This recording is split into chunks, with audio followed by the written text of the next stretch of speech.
I feel like I can rule the world. I know I can be what I want to. I put my all in it like no days off. On the road, let's travel, never looking back. Like,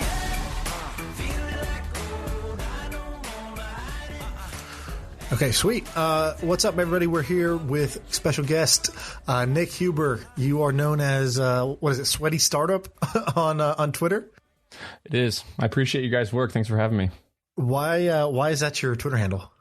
Because I'm all about a different type of entrepreneurship, I guess. I've talked to Sam a little bit about it, but I think you can gain a lot by looking up from your computer screen, and if you get out and work a little bit with your hands and see people's eyes and interact with the world around you, there's a pretty big opportunity. And I'm living proof of that. And a lot of people that I know are on similar journeys. So that's kind of what I pitch, because not many people talk about that. A lot of people talk about the cool ideas out in San Francisco, but not very many people talk about moving boxes up spiral staircases. And that's how I started when I was 22. I like it. You're coming out hot already with the you pansies who are just typing away at your computer. Go do some real work. No, I do talk down upon that kind of entrepreneurship, but mainly it's because those folks are a lot smarter than I am. So I understand that this is not for everybody, and there's 100 ways to win. That's the beautiful thing about entrepreneurship. There's thousands of ways to do this stuff. So tell people in short words, what do you do? And then we'll ask a bunch of questions. So I am in the self-storage business right now. We buy mom and pop self-storage facilities and operate them. If we rewind a little bit, that all started because in 2011, when I was 22, we started a pickup and delivery student storage company while we were undergrads in Ithaca, New York. Basically, when the students went home for the summer, we would drive around and pick up their stuff. Started out in our cars and then in vans. And when they went home, we'd store it. And over the summer, we'd put it in a warehouse and then deliver it back to them wherever they moved next year. So basically, out-of-state and international students relied on us to help them move between semesters. And our career kind of went from there. But now you, how big's you have a miniature, one day large empire. Can you give people the size now? Like, can you brag about yourself so we look more legit? Yeah, I'm still pretty small. I mean, we have about $10 million worth of self-storage. We have a little over 1,000 units, over 100,000 square feet, but actually 250,000 square feet, 8 facilities in about 6 different states. Okay, how much money do you make? Oh, gosh. I don't know anything about self-storage. So I don't know if I should be impressed by all those numbers you just said. I don't know what that square footage means. You asked the wrong question, Sean. You have to ask like the cap rate or something. I mean, you gotta ask it differently. Well, I guess give me a sense. Is this something where, there's three stages I'll talk about, right? Like, you bought yourself a job. So it's like, instead of getting a job, I have a business that ends up paying me maybe 100, 200K a year of profits at the end of the year, but I get to run my own show. I don't have to, have a boss and wear a tie to work. And then there's the next stage where it's like, well, I've built up either assets or profits that are, have made me a millionaire, single digit multimillionaire. And then you have the 10 million plus range where it's like, oh, I've actually built sort of a mini empire here. Which of those buckets has your self-storage startup taken you to? And was it one step at a time, or did you jump straight to one of those? Yeah, first 2 years we were in bucket number 1. We had jobs for ourselves. By year 3, which was about 2014, 15, we started making $250,000 a year each, my partner and I. 2016, we had $500,000 set aside that we developed our first self-storage facility with, and did a big cash out refi in 2019. And now we're going and reinvesting all that profit into bigger and bigger buckets. So I'd say we're somewhere between 2 and 3. But yeah, I'm fairly early in the journey. I love it. How old are you? You're 32? I'm 30. 30. So we're all the similar age. And by the way, Sean, Nick ran track and field at Cornell. He was a lot better than I was. Okay. Is this your next race partner? I don't know what happened with that other guy that he I was going to race him and I was fit. He would have beat me a little bit, but I could have ran probably 22.8, which is not bad for a 31-year-old. That's good. You would have beat me. This guy, he's 40 years old. His name's Tyrone. He's badass. He's 40 years old though, so I thought I would crush him. He could still probably run 21.8. So he would have beat me. But Nick, I think I might be able to beat you now, but you back then would have crushed me. I was good at decent at everything. So I did decathlon, which is 10 events, and they add the scores all together. And it's also kind of if you could character my life into a couple words, it's like choosing the path of least resistance. Nobody did decathlon. There's about 300 people in the country that did it. So I was top 10 in the country at one point doing that one thing. Right. I'm all about choosing your competition. And if they're really good and really fast, go somewhere else. And Sean, did you hear how Nick and I became friends? I was doing a Twitter live video session, and he like asked a question, and I was like, "Hey, I keep seeing your picture all over. Do you just want to call me?" And he just called me, and we did a 45-minute call live, and that's how we became friends. That's amazing. Yeah, unfortunately, I said too much about the structure of my investments, so we had to delete it. But yeah, that was fun. Thanks for having me on that. So describe, okay, so I don't know shit about self-storage aside from the fact that when I was, I think 20 maybe, I read this book that really got me hooked into real estate, and I was like, what I'll say 2 millimeters away from just going down that path. It was a book called Confessions of a Real Estate Entrepreneur. I don't know if this is a popular book in the real estate world or if it was some random ass book that I picked up, but this guy basically just walked through a bunch of deals that he did. And one of them was a self-storage deal. Actually, 2 or 3 of them were in the book. And it seemed fascinating, right? It seemed like a great business to be in. And so describe to me, like I like to think about, different businesses as like, sort of like a business in a box. And it's like, okay, well, like let's take a restaurant. I now know how roughly the restaurant industry works, where let's take, like for fast casual restaurants, it might cost $500,000 to $1 million to build one. You take part of that down payment, part of it as a loan. It'll generate, let's say, $1 million a year in revenue. 30% that goes to food, 30% of that goes to labor. You're left at the end of the whole thing with 10, 15%. And that's like what winning looks like. And then you need to do that multiple times in order to build a kind of multi-million-dollar portfolio. So describe to me like the business in a box of self-storage. So I know there's some variance. So try to just kind of like go for averages and rules of thumb, and somebody will come nitpick later, but who cares? We're trying to give people let's say you're going to buy $1 million property, a piece of self-storage that's worth $1 million. You can count on that generating between $60,000 and $100,000 a year in net operating income, which is before you pay your debt service and your depreciation and so on. And then another, 20 or 30 goes to debt service. And the rest is what you have left as a real estate entrepreneur. So it's very simple. The bank finances about 75% of it. You only need to come up with about 25% of the cash to buy it. But then, the real power of real estate is in the tax advantages and the slow amortization on that loan as you pay it down, and just the economies of scale as you grow and get more assets that really make it kind of special. But what we do that's kind of unique is we buy these self-storage facilities that are in small town America, owned by 65-year-olds who literally keep paper ledgers, handwritten ledgers, and have never accepted a credit card or check. And we come in and we automate the facility, make it so we can run it without a full-time manager. And so you boost the net really operating we can income. find better yield. We can find better yield by going to these small towns, because not a lot of investors can kind of automate these facilities. Are you just using some off-the-shelf software for that? Yeah, $60 a month for an average facility size. What's that software crazy. called? It's called Easy Storage Solutions. So and then I know a little bit about that space because I was looking at investing in a company called Open Unit. Have you looked at them? Yeah, they're awesome too. I mean, it's a very competitive space and it keeps getting cheaper every year. The features keep getting better. I wouldn't recommend an entrepreneur try to compete with Easy Storage, SiteLink, or Open Unit. There's a lot of really good ones. And they're all owned by the same company, right? Like they all got rolled up? Not necessarily. The ones we use are out of Salt Lake City, a team of about 80 folks. They got several thousand units, though, that they help manage. They do a lot of accounting services. They sell insurance. There's a lot of good subsidiary businesses off of that. But SiteLink is the big one. That was the big one that, 2005 was dominant. It was the only software. They're the old guard now, more expensive than anybody else and not as good. How much do you buy your average unit or your average storage business for? We buy the small ones. Yeah, if you're looking at one in Austin, Texas, you're going to spend $10 million to buy it.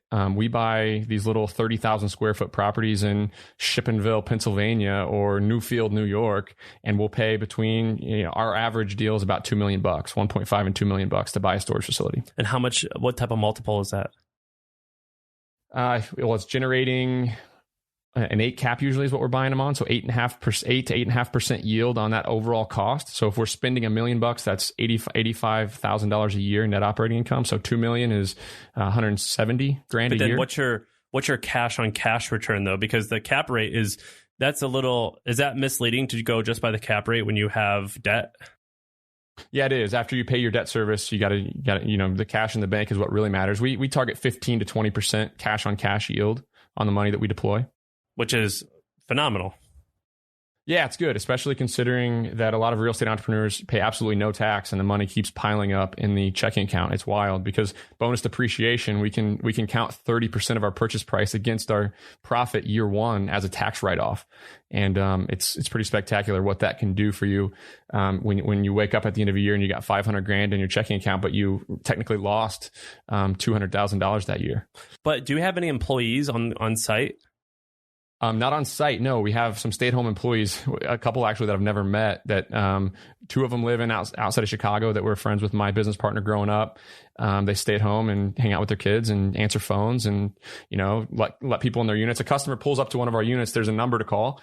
They call in, rent the unit instantly, pay online and get their lock right away. Don't you need do you just have connections in every town where you just have a security or the police know who you are or something in case of you need a man cleaning on the contracts. Yeah, we get little cleaning contractors who bill us $30 an hour to go every Monday to do the checklist.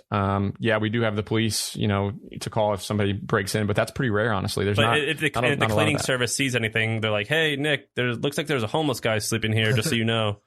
They show up and their checklist is, we got it pretty regimented where they show up, they take photos, we look at it all. I mean, we see security camera footage every morning of all the motion in and out of all the facilities. So we can keep an eye on it from afar. Because that's the one reason why I wouldn't want to go in this industry is because I wouldn't want to, and this sounds elitist, but I'll be real. I don't want to deal with people who work in a storage unit facility, right? That, if you have to have, have to have two or three, you have to have 200 or 300 of those employees. It's like a freaking pain in the neck. It's like owning a restaurant. Having 200 waiters work for you. I was a waiter. Waiters love to party and not show up. And I will say I came from a business that was logistically, the one we started with, the pickup and delivery storage, was the most logistical challenging business that I can think of. We had to be on time. They were expecting Uber type service with their boxes being picked up and delivered. And now we're in self-storage where the worst thing that could happen is the latch doesn't quite open. There's no plumbing. There's no HVAC. There's no real problems. Nobody's living here, right? So nothing's ever an emergency. It's pretty easy to manage. How often are you working? I mean, you're making this sound like the easiest thing ever. Yeah, I work about 30 to 40 hours a week and play golf and hang out. The best life sounds ever. Sounds kind of awesome. What are we doing? Yeah, I'm playing the game on hard mode. It sounds like. No, I think, but the first 3 years of our careers, I mean, we were literally working with our hands, carrying boxes to kind of finance and bootstrap the growth of our company. Just as a small tech entrepreneur is writing the code, right? How did you how do you find your deals? Just on Yelp? We cold call a lot of self-storage owners. We get a hold of these 65-year-olds and hopefully catch one at the right time who the winter's coming and they want to go to Florida, man. They're tired of the New York or the Pennsylvania winters, and the business is a lot more stressful for them than it is for us because they're taking cash, they're going to the banks, they're doing all this stuff that is not fun. They want to get out of it, and we are there ready to make them an offer when they make that decision. This seems like we've had people on the podcast. I forget who do we have, Sean. We've had a few storage folks. It seems like it's gotten way more competitive in the last decade. Yeah, that's what I was going to ask as well. So self-storage, I'm in a totally different asset class than all these Class A 3-story climate controlled self-storage facilities that you see in major cities. Those things trade at a 5 cap, right? I'm buying at an 8.5 cap. So yeah, I'm a little bit nervous about self-storage industry as a whole because of all the oversupply. I mean, when COVID hit, rates got crushed in a lot of major cities. It's like anything, right? When something sounds really sexy and really easy, a lot of investors flock to it. But you're paying back your equity into the business within what, two and a half years, something like that. So the real powerful thing about this is it's all valued based on how much money the thing makes. So we're spending $1 million to buy a facility that makes $80,000, but we raise rents, we decrease costs, and all of a sudden it's $120,000. And the bank thinks it's worth more money now. So you can go back to the bank and say, hey, this thing I bought for $1 million is now worth 1.5. And then they'll lend 75% of that 1.5. You get all your initial cash back that you put into that property in the first 18 months in, and you get to just go dump it into another property. You're personally guaranteeing these loans though. I am. Yeah. It's not like housing where there's a lot of, regulations and options to do HELOCs and everything like that to get out of personally guaranteeing these things. How do you, how do you think about your safety net, right? Because your name might be on, I don't know how many, let's just call it 5 properties right now where, if the property goes under or goes in the red, you still need to make your payments, and, you've now refied out at, you took the money out, but you reinvested that. And so you're still on the hook for all these different buildings. So how do you design your safety net? Yeah, that's everybody thinks real estate's awesome until your property's worth less than what you refied out at. And that's why everybody went broke. Everybody who was over leveraged went broke in 2009, 2010. So we're really careful. We keep a lot of cash reserves, more than we should probably. What do most people do, and what do you do percentage wise for that? We're about to deploy $2 million and buy about 10 million worth of storage over the next 12 months. And we're going to keep $1 million in reserve while we do that, because we want to have that money available if things change and there's some opportunities. And we want to have that so that we're not on that list of folks who made their first $1 million before 30 and lost it before they were 35, right? So when you started the business, you had a traditional moving business. You said that was horrible, but you said it allowed you to bootstrap the storage company. How much capital did you start this with? That was the best. It was horrible work, but it was the best thing that ever happened to me. It changed my life. And I think more people should consider doing it. And I'm going to talk to you guys about that, I'm sure. But I was in my dorm. I had a 1999 Cadillac DeVille sitting in the parking lot that I drove, that I bought from my grandma. It had a huge trunk, and I used that car to go pick up the boxes, stored the stuff in my room over the summer. In the first year, me and Danny made $7 or $8 grand with no expenses at all. Right. And we used that $7 or $8 grand to buy a $1,500 cargo van and to lease a space and to get a bunch of flyers and to go do some marketing. And the next year we made, 120 grand. And the year after that, we made $500,000. And the year after that, we made 1.2. And the year after that, it was 2.5, and then 2.5, and then, almost 3. So kind of over time. And we don't have any debt at all in the business. We never have.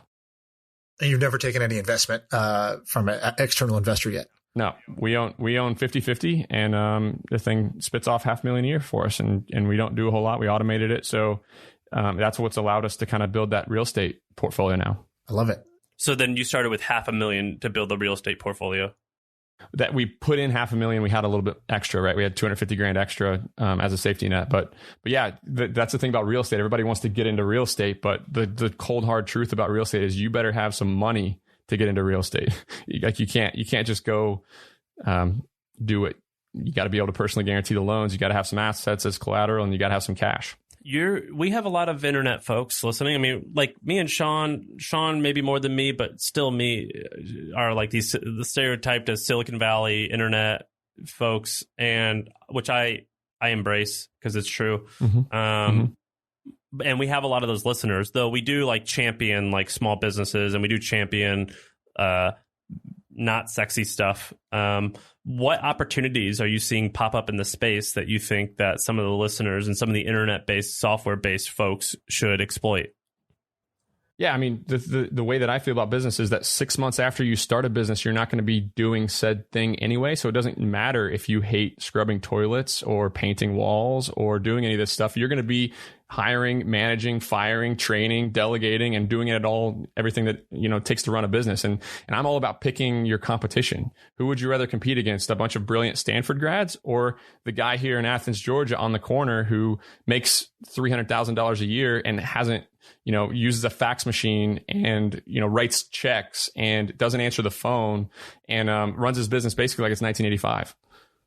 But when you're going through this process, I hear you on that. If you're a wannabe entrepreneur listening to this podcast, and you're like, a lot of people are like, wow, so my parents own a produce brokerage where they basically buy $1 million of onions, and they sell that millions of dollars of onions to Walmart for $1.1 million. And their business probably does $10 million in revenue, very tiny margins.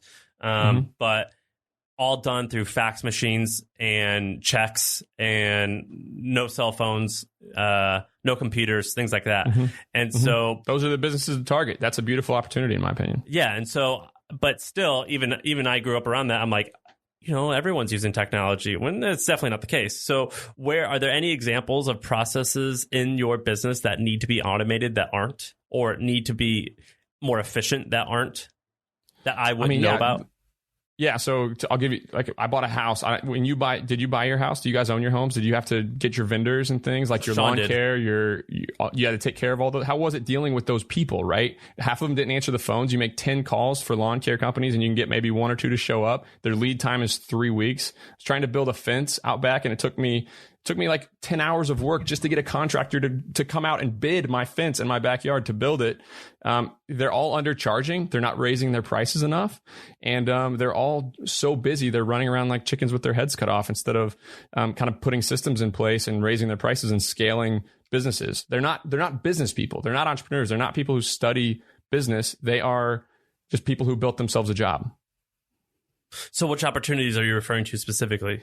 Home services. Yeah, people are spending a ton of money in home services, painting, cleaning, maintaining, washing, doing all the stuff in your home that, like, if you want to charge double what the nearest competitor in town is charging, but you have your first on Google, you're going to answer the phone, you're going to provide online bids instantly to do the work. You can convert 30% of your leads instead of 70 or 80, and you can make really good money doing this stuff. And business is all about momentum. So you start out doing some of the work yourself. The year after that, you're delegating even more. You're making more profit. 5 years down the road, you have $750,000 sitting in the checking account. You can build a self-storage facility with, right? That's how it works. Who are some other people that are like you that have done sweaty startups that people should either follow on Twitter or that you can give us the kind of their 1 minute story about what they did that's a slightly different path than you? Yeah, that's the thing. Nobody shares this stuff. The people who have done this stuff are 65 years old and they're playing golf every day at their country clubs, and they're the wealthy people in our towns. They're not the ones getting articles written about them. They're not the ones on social media. This is a message that is not widely distributed by any means. I mean, Andrew does it, right? Wilkinson. Yeah, but he doesn't do these types of businesses. So he buys internet businesses that are already profitable. I would say that's the opposite of a sweaty startup. Gotcha. I think his goal is not to sweat. And yeah, Andrew, who's our great friend, so I say this with love, he doesn't want to do any of this shit. Right. He wants software. He wants He's not trying to break a fingernail. Yeah, but similar mentality as you, but he wants some boring software company. He's similar in the sense that he's like, look, the fundamentals of these businesses just make sense, and why are you guys all chasing these unicorns when, like, there's a bunch of business models that just make sense that are profitable? And hey, like, why has everyone forgotten about profitable and durable and like simple businesses, although of a different style? So okay, so you're I don't think Andrew has ever lifted a box in his life, though. I say that with love. I guess Brent Beshore is the version of Andrew on yes. You know, he's rolling up roofing companies and plumbing companies. I mean, if you got no money, no cash, and no resources, you're going to start a cleaning business company, yeah. Right? But if you have some money, if you had some management experience, you have a team, you can buy plumbing companies, roofing companies, HVAC companies that are doing $200,000 a year, and you can roll them up and scale them up to be doing $1 million a year, pretty relatively risk free if you do it right. You know who did this quite well and who we're friends with is Brian Scudamore, the founder of 1-800-GOT-JUNK. His business, I don't know exactly how the revenue's counted because it's like a franchise at this point, but it's like a $500 million a year company. Yeah, there's massive versions of it, and there's a good friend of mine in DC who runs a pooper scooper business that does $550,000 a year in sales at 40% margin, and he works 3 hours a week scooping poop out of people's yards, makes $250,000 a year. Like, because nobody wants to scoop poop. It's scooping up people's dog poop. Yeah, it's a pooper scooper business where they show up and they charge you monthly fees to walk in and scoop the poop. I mean, pest control is another excellent one where you show up with an unskilled employee, spray some liquid for 14 minutes and charge $200 a month for that, right? I mean, these businesses that are not sexy and tech entrepreneurs are never going to go after. But if you look up from your computer screen at our everyday world, there's businesses that are making phenomenal money and honestly aren't very good at business. Right. And so you're going to say something about Cornell. Yeah. So you went to Cornell. So I assume you're a pretty smart dude. Yeah. I got in because I could run track. I had probably the lowest SAT scores at Cornell, but I got out. So I guess I'm smart. What was your SAT score? What did you graduate? What was your GPA?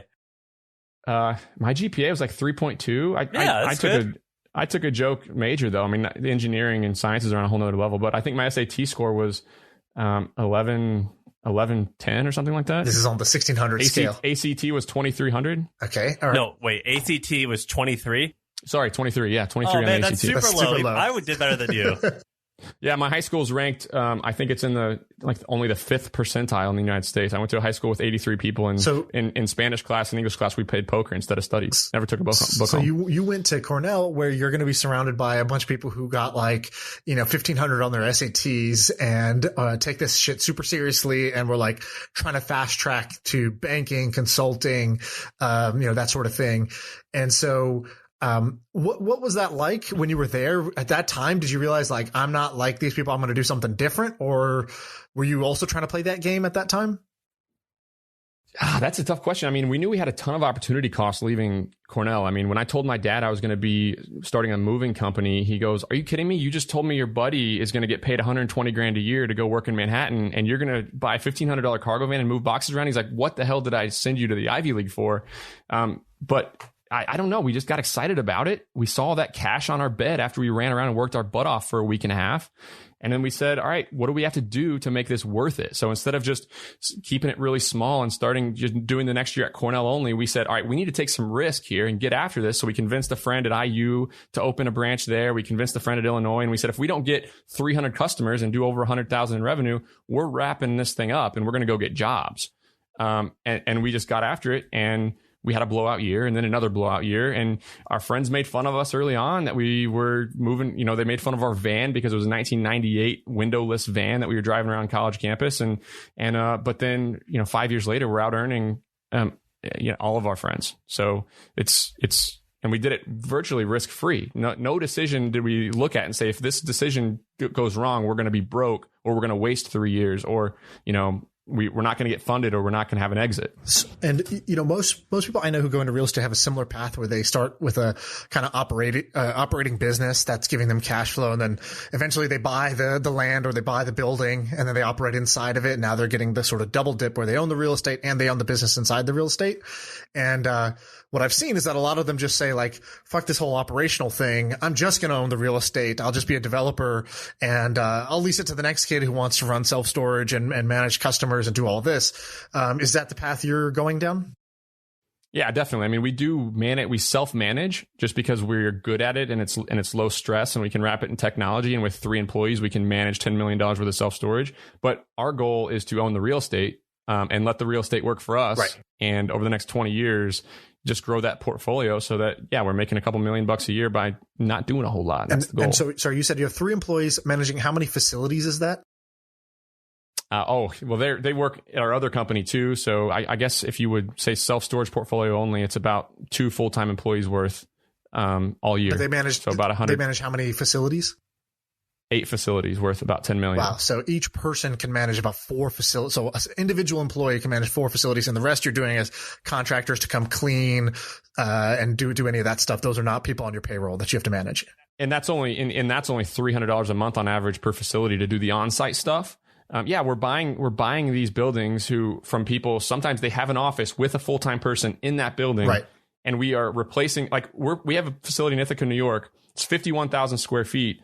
And we have no full-time manager, $300 a month in payroll. The guy down the street has the exact same amount of square feet, the exact same amount of revenue on an annual basis, and they have a full-time employee, almost 2 full-time employees working retail hours in an office right there. But what did it take? And what did it take to do that? How much equipment did you have to purchase in order to automate that whole thing? $60 a month on Easy Storage Solutions, and a $15,000 automated gate and keypad, and about a $6,000 security system so that we can look at the hallways and look at the driveways and make sure that, people aren't sleeping in our units and there's not a big couch left outside of a unit and so on. And then, can you take a credit card payment right there? Yeah. Oh yeah. They sign up, they pay right on the line, and they get a text message with their unit number. They go right in their unit. 5 minutes after they look at our facility, they have a unit, they've signed the lease, and everything is done. But and you said you needed a gate, security cameras. Do you also need automated doors for each unit? No, they're just normal storage units that you slide open. We put a free lock right inside, and they go to their unit number, open the door, and the lock is waiting for them right inside the unit. And then they lock it with their own combo, and then they manage that themselves. So let's just take, okay. So on one side, door number 1 is traditional. The guy across the street from you who's not doing it your way, he might be paying a total of $50,000 a year or something like that to kind of manage that property, or more. Do you think? Mm-hmm. Yeah, 80 grand a year. 80 yeah, grand. retail hours. So one employee can't work retail hours all year. That's way more than 40 hours a week. Right. So 80 grand a year. And then you're replacing that with, essentially nobody or a quarter of an employee, let's say, because one person's managing 4. And then you're putting in certain technology software to automate this thing, your whole software stack plus contractors to do the cleanings and anything else, all those other miscellaneous services. What do you think you're adding up to, or you probably know, what are you adding up to and when you replace that? Yeah, about 25 grand a year. 25 grand. Okay, so, great. So their expense ratio is maybe 50 or 60% of revenue. Our expense ratio is 35% of total sales. So if we have a facility that does 500 grand a year in revenue, our competitor may be making 250 grand in net operating income. We're making 350 grand in net operating income. And could you sell like a training system to like the other self-storage operators that are not selling right now that says, hey, here's how you can reduce your expense ratio by, 50%. You do these 5 steps and I'll be with you on the phone and to kind of explain to you how this works. And look, you get all your time back. You get money. You get more money to the bottom line. I mean, have you ever tried to teach your grandma how to use anything that makes her life more efficient on a computer? I mean, these people don't want to do it. They've been doing it one way the whole time. They want to see people. They want to shake their hands. They want to have a signed lease. We're buying these things from 65-years-olds. But there's another path and this is maybe what Sean's getting at, is how, if Sean wants to buy this to get into storage units.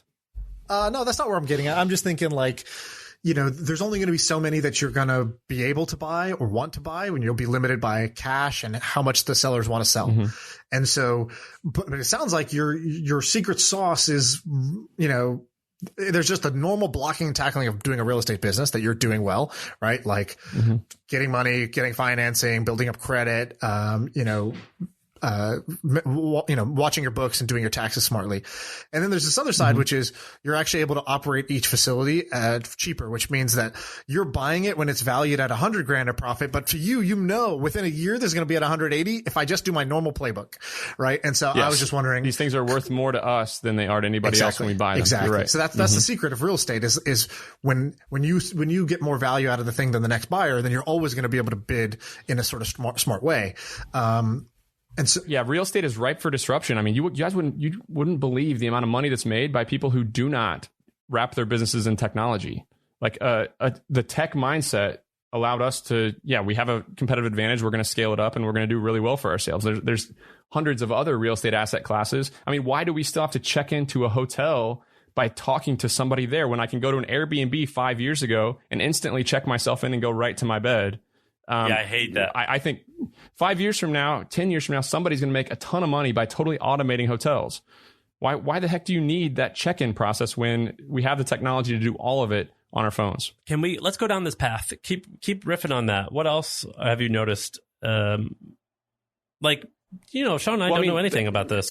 Yeah, hotels are valued at the same way. You buy a $5 million hotel, it's going to be valued at a 7 or an 8 cap. So it's going to make 70,000 times 5 in revenue. But if you can cut the expenses, boom, you instantly just made a huge competitive advantage. So while it's a 5 or 6 cap for the other person buying it, you can get a lot better cash on cash returns. You could scale up a business like that very quickly. And then all you got to do is worry about staffing the cleaning. A hotel has to staff 24 hours a day there. So what's 24 hours a day times $20 an hour, $15 an hour at the front staff? You can save 70% of that when if you automate hotels. Why aren't you out buying boutique or small motels or hotels at the moment when everyone's going out of business?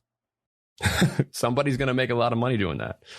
Yeah, and a lot of people are able to convert these kind of crappy motels they're pretty bad as motels, but they could be pretty great as Airbnbs. And, if they're generating X dollars because, their occupancy rate is 75% or whatever per month now, they're going to be valued at that price. But if if I list this on Airbnb and I can charge a little bit more per night because I have now a vintage looking Airbnb, then, this is worth more to me than it is to them. And you can go scoop a lot of these kind of like distressed or just sort of like misused properties and use them as Airbnbs in a small town America has a ton of 10, 20, 30 bed hotels that are ran by families that the next generation is not going to want to take over. Right. And somebody's got to do something with them.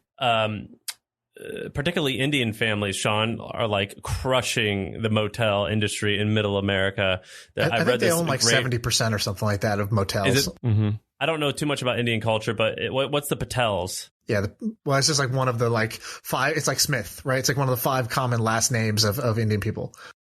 There was like an article about like the Patel clan. Maybe there's one Patel clan. I don't know, like one group, one large extended family. I was reading about them that they just crushed Dunkin' Donuts. Like they just own 80% of them.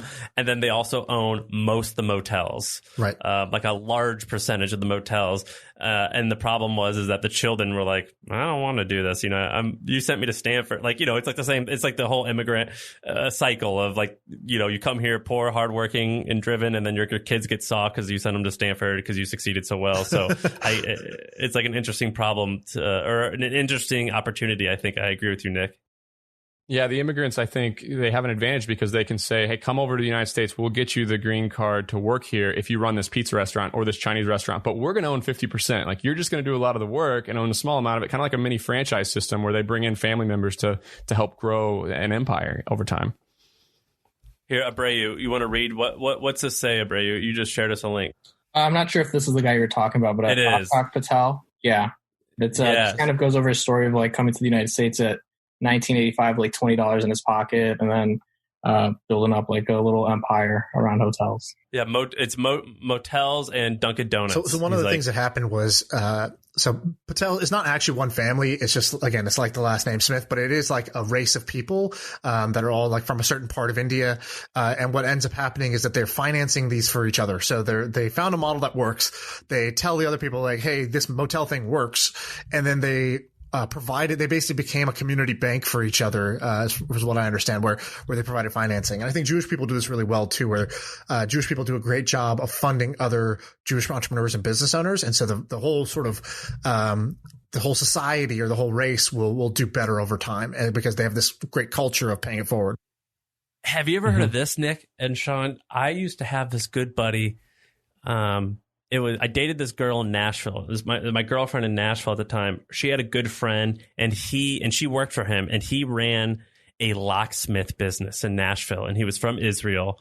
And the whole shtick was they convinced their Israeli buddies to come here, and they go, yeah, I got a locksmith job for you. I have no idea why Israelis and locksmiths, but it's like all of the locksmiths in Nashville, and I think even throughout the country, are Israeli immigrants, and they come and they just crush the locksmith industry. And they do it by this guy, I won't say his name, but I knew him, and he was like, yeah, so here's all I do is I create 10 different websites. I call it like Smith Locksmith. I call it Expert Locksmith, ABC Locksmith, AAA Locksmith, like, and I rank on Yelp for all of them. And no matter who they call, they go to my my service, and on the phone, I just see like, yeah, maybe $300. Does that sound good to you? They just make up prices, and then they deploy their coworker out there, and they own the whole Nashville Locksmith. They own number 1 through 10. That guy's got like 10 shirts in his truck, so he gets out. He's like, "Oh, who am I today? Oh, I'm Expert Locksmith. Let me put that one on and head inside." And like their businesses will be like ABC Locksmith or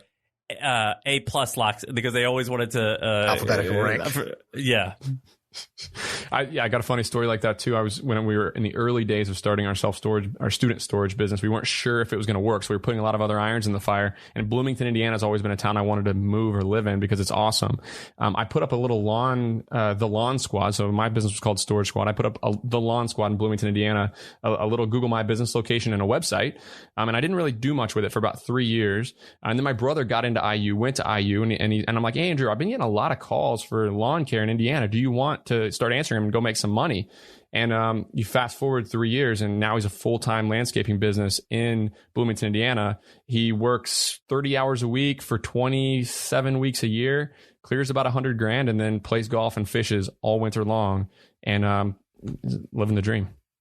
There's some like overworked person right now listening to this who's just like saying "fuck" to themselves, like at their desk or in their car. I'm telling you, if tech entrepreneurs who knew how to wrap these small businesses in technology, whether it be SEO, content marketing, software to do the bidding, just look up from your computer screen at the world around you, and there are opportunities galore everywhere. That just it's incredibly inefficient. The problem is that in San Francisco and in New York, where a lot of the these folks who, whatever we call them, techies, I don't know, whatever you want to call them.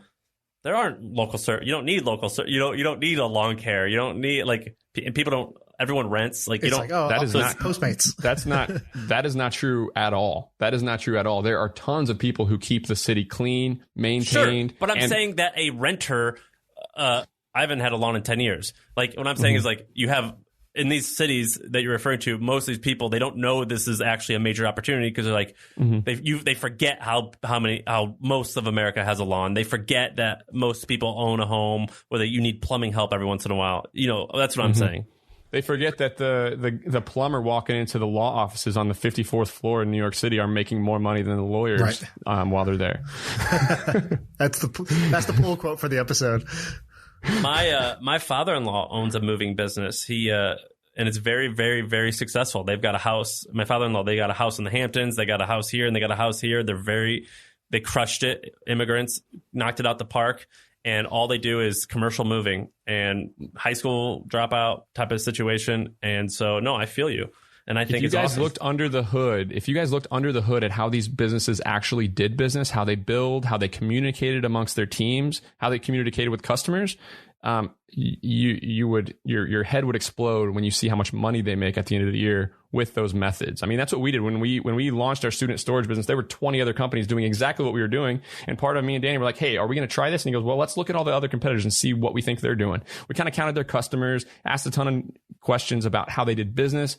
And really soon we realized that every time they'd say, oh, this is how we do business, we'd be like, oh my gosh, really? That's how you guys do it? You really haul around clipboards? And when Google Sheets is a thing now and you can get a tablet with LTE where you can live update this stuff and you got to send in a check and we got to sign up by mail sometimes. And that's real. Okay. So teach me, brother, you got the storage unit business on lockdown. Where should I look at? You said home services. Specifically, what does that mean? Yeah, home services are the people who clean your carpet, clean your driveway, install shelves in your closets. These are the people, anything physical that you need done where you need a person to show up to your house, whether it be pool service, cleaning anything, like, putting together anything, building anything, fixing a pipe, 20 years ago, everybody knew how to do everything at their house. They're outsourcing everything now to companies because nobody knows how to do any of this stuff. But Nick, so your business works because you started with the moving boxes in a truck, and then you're like, okay, we'll have a storage facility that will run. And then you're like, okay, I'm going to own the building for the you got into the real estate game. That's why your business is actually great. Now you go and try to do this with painting and with shelving and with lawn care. You're never going to be able to do the real estate side of things. You're only going to be in the service business, for as long as you can. Now that business might be profitable, but it'll stay sweaty, right? It's not going to be, I guess what you're saying is, you have cash, and the systems that these guys operate with are totally under optimized, whether it's labor, or it's marketing or customer service. Right. And what you're saying is you can make them more profitable and you don't have to do the service. You can hire and train people to do these dumb services.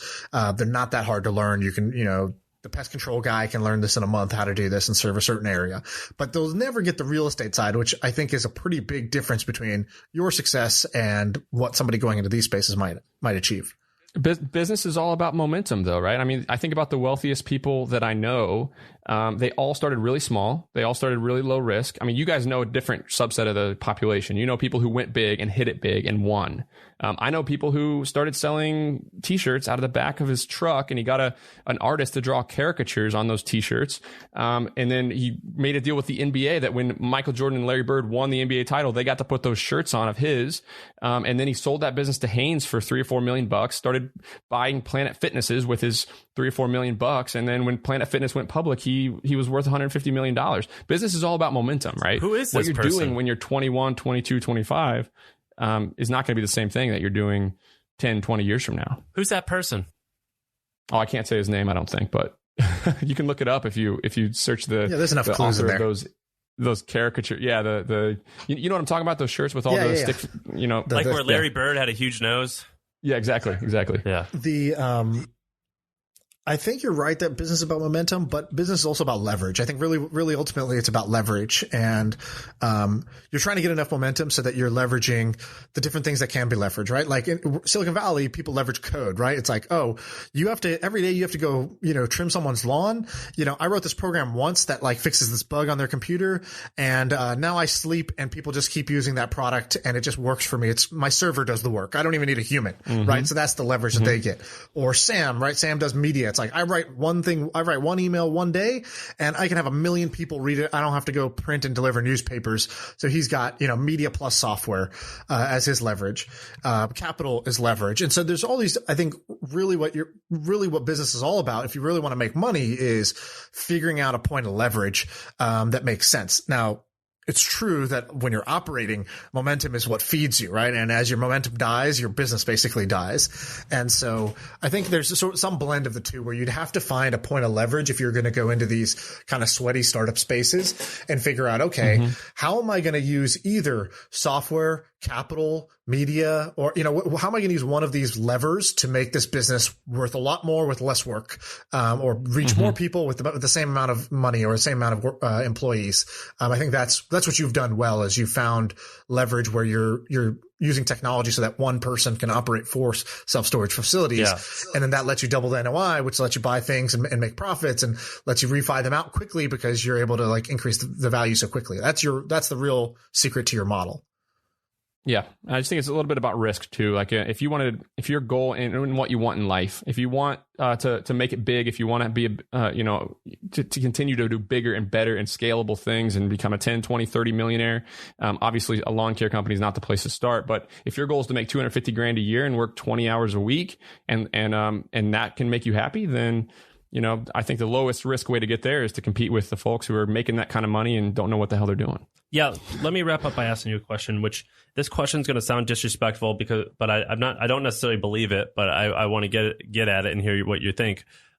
Which, like, you're talking about doing these things and not working a lot. You're talking about, again, it's going to sound rude, but I don't actually think it, but like you're relatively meaningless stuff. Like, you're not making something that is potentially going to change the world or potentially is not going to save a life. How do you... It's not how sexy. How do you sleep at night, Nick? No, but how do you stay motivated when you're just like, what's the point, man? This is just financial arbitrage. Again, I'm not saying I believe this, but this is like the devil's advocate of like someone would say is like, like you're not like solving cancer. You're not. It's also a little bit like low creativity, right? So it's just low innovation in that sense. Yeah, it's tackling and blocking, and at some point, it's not rewarding, right? And what do you want to do, and who do you want to affect, and who do you want to change? How are you finding meaning in a lot of this, or excitement or joy?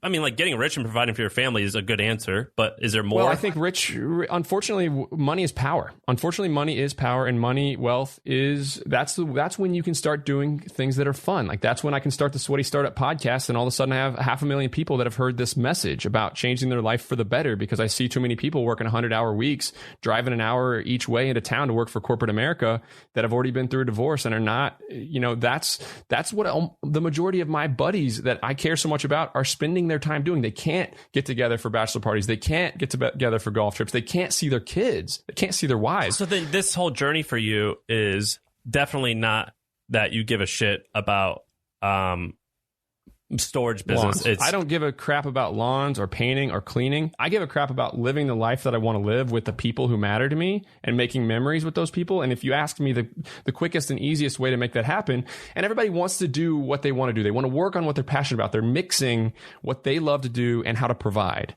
I like to divide those things. I like to make the money in the most efficient way to make money, and then do whatever I want to do in my free time that is rewarding to me, affects people in a positive way, allows me to make memories with people who matter to me. And honestly, when you start making good money in these service businesses, you're in a lot better position to change the world, and you're in a lot better position to then take a big shot. You're like, look at me. I'm just a Southern guy who scored not much on his SAT, and I'm sitting here on a podcast with you two guys. And I have 20,000 people on Twitter following me. And, it's just the door's open. The door's open when you get out, you learn something, you master something, you make a little bit of money. So what's your end game here? Do you have a goal? The end game, I want to build a big real estate portfolio that I can hand off to my kids. And then I want to spend my time doing exactly what I want to do every day. That's my goal. I don't want to spend a single day doing something that I don't want to be doing. I mean, I love working. I thrive on progress. When I wake up in the morning and I'm achieving things, I sleep better at night when I feel like I'm moving things forward. But I don't want ever to have to do things because somebody else told me that that's what they want me to do. What would be that day, those days where you're like, you're doing exactly what you want? What would that be? Yeah, I mean, me and my business partner sat down 3 weeks ago and we said, look, all we have to do is buy a couple more storage facilities and we're going to be making $500,000 a year, and we can pay another employee. And if we deploy all this money, we'll be making $1 million a year each, and we can do absolutely nothing. We can do nothing. Right. That's a pretty good spot to be in, where you have an opportunity to either keep growing and going after. Let's say you got to that point. What would you do with your time then? Exactly what I'm doing now. And I'd probably start another business, and I'd probably get excited about something else. Right. I think I'm too much of a person who thrives off of accomplishment to sit back and have fun on vacation all day. But I'm just going to get to work on solving some bigger problems now. Like, I've carried a lot of boxes up stairs, so now I get to attack some things that matter to me, and maybe even take a big shot at a bigger company. I'm only 30. Like I don't know. What's something that matters to you, or what's a big shot you'd be interested in taking? Well, right now, what I'm really excited about is getting this small business message out to a lot of really smart people. Okay. It's taking a lot of my energy, but I think there's some other asset classes in real estate that are pretty exciting, that have a ton of innovation. And I think I'm in an old man game at 30 years old. Oh, it's hotels. Like we said, it's industrial real estate. There's boutique. There's all kinds of little niche, like animal crematoriums, that can be a real estate play. There's all these little really cool things that can be a play in real estate, that 65, 70-year-olds are the only ones who make the calls in these things. And they don't care about Slack. They don't care about crematorium, where you get ashes from your dog. People will pay $300 to $500 to take their dog in to get cremated and get an urn of their dog so they can remember their pet. That's a lot. I'll do that. Yeah, it makes a ton of sense. And you make a little business that is like a drive-through. It sounds crazy, but it's a 1,000 square foot piece of real estate, and you put a pretty low-skilled staff in there, or you pay an operator to operate it, and you own the real estate, and they're cropping up all over the place. You learn something new every day when you listen to this podcast. Funeral homes and actually cemeteries are a really good asset class. Cemeteries are profitable businesses, whether you know that or not. Many of them are owned by cities and municipalities, but they can be very profitable. You have cold storage for like distributors. You have little pieces, last mile industrial warehouse space that, there's a big shortage in our cities of this last mile industrial delivery space. Real estate is really fascinating to me, and I love it. And I'm sure that I'll stay in it my entire life. But yeah, it's cool. Awesome. I think this was a dope episode. People are going to like this a lot.